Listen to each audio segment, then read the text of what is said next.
On a much lighter note this morning, each week we highlight a veteran or current service member right here in our local community. That's right. Our own Tim Sproles joins us live in the studio to tell us all about this week's hometown hero or heroes this morning. Right, Tim?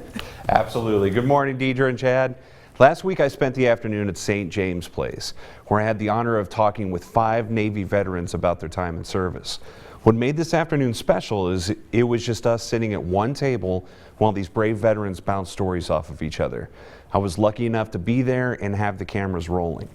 Here are your hometown heroes.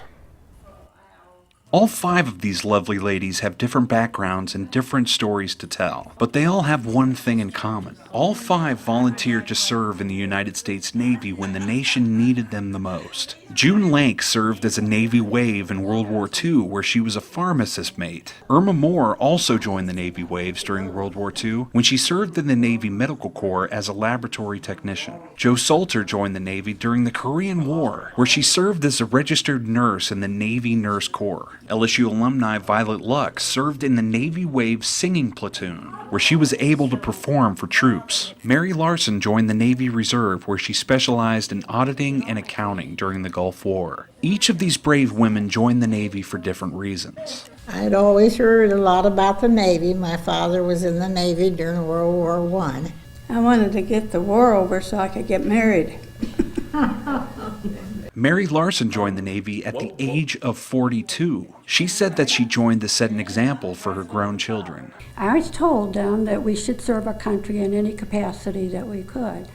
And I thought, if I don't join now, I'd be a hypocrite. Not only did these women volunteer to put on the uniform, but they volunteered in wartime. That kind of courage and selfless service has continued today. Recently, the women of our military have been getting a lot of attention. Women can now be deployed into combat situations. But June, Irma, Violet, Mary, and Jo say that this is not a new concept.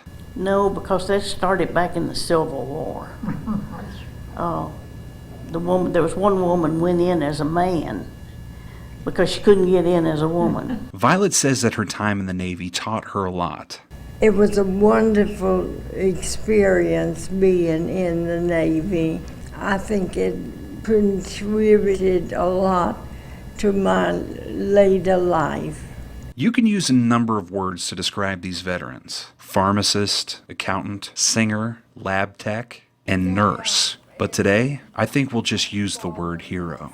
This is June Lank, Mary Larson, Violet Lux, Irma Moore, and Jo Salter, and they are your hometown heroes. If there's a local service member or veteran that you would like to see as your hometown hero, send me an email at tsproles@brproud.com with hometown hero in the subject line. Tell us their story and we'll tell it to the community. For those who have served and those who are currently serving, thank you for your service and go forth and do great things. Live in the studio, Tim Sproles, Local 33 News.